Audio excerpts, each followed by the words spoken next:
ভারসাম্য, ব্যালেন্স, মধ্যম পন্থা এখানে আছে না নাই?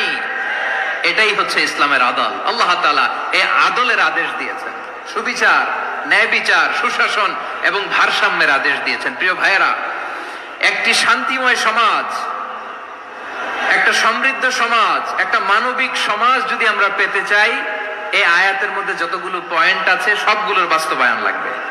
কথা বুঝতে পেরেছেন? বলেন, আওয়াজ করে বলেন, আমরা একটা শান্তির সমাজ চাই কি চাই না? আমরা একটা সমৃদ্ধ বাংলাদেশ চাই কি চাই না? আমরা একটা মানবিক বাংলাদেশ চাই কি চাই না? এই আয়াতে আল্লাহ তাআলা একটা মানবিক সমাজের রূপরেখা টেনেছেন। তার প্রথম কথা হচ্ছে ইন্নাল্লাহা ইয়ামুরু বিল আদল। আল্লাহ তাআলা তোমাদেরকে আদলের নির্দেশনা দেয়, সুবিচার, সুশাসনের নির্দেশনা দেয়। যে সমাজে আদল থাকে না সেই সমাজে জুলুম মানুষের ঘাড়ে চেপে বসে।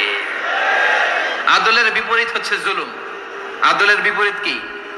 জুলুম বা জাওর, অত্যাচার, অবিচার, বৈষম্য। এই যে বৈষম্য বিরোধী ছাত্র আন্দোলন কেমন পড়ছে? এই যে একজন সমন্বয়ক তো দেখা করলো আমার সাথে। জুলুম মানে হচ্ছে বৈষম্য। বৈষম্যের স্থান ইসলামে নাই, অবিচারের স্থান ইসলামে নাই, জুলুমের স্থান ইসলামে নাই। আল্লাহ তাআলা বলেন যে আমি জুলুমকে নিজের জন্য হারাম করেছি এবং তোমাদের জন্য হারাম করেছি। বিশ্বনবী ফরমান, আল্লাহ তাআলা বলেন হাদিসে কুদসিতে, ইয়া ইবাদি ইন্নী হারামতু যুলমা আলা নাফসি ওয়া জাআলতুহু বাইনাকুম মুহাররামান ফালা তাযালামু।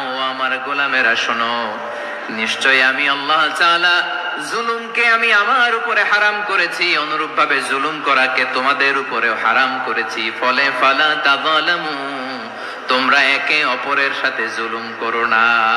নির্দেশনাটা কার? খবরদার, জুলুমের সাথে আমাদের কোনো সম্পর্ক নাই। আল্লাহ তাআলা আদলের আদেশ দিয়েছেন, আদালতের আদেশ দিয়েছেন, সুশাসনের, ন্যায় বিচারের আদেশ দিয়েছেন। ইন্নাল্লাহা ইয়ামুরু বিল আদল। আমাদেরকে আদল প্রতিষ্ঠা করতে হবে। জুলুমের সাথে ইসলামের কোনো সম্পর্ক নাই।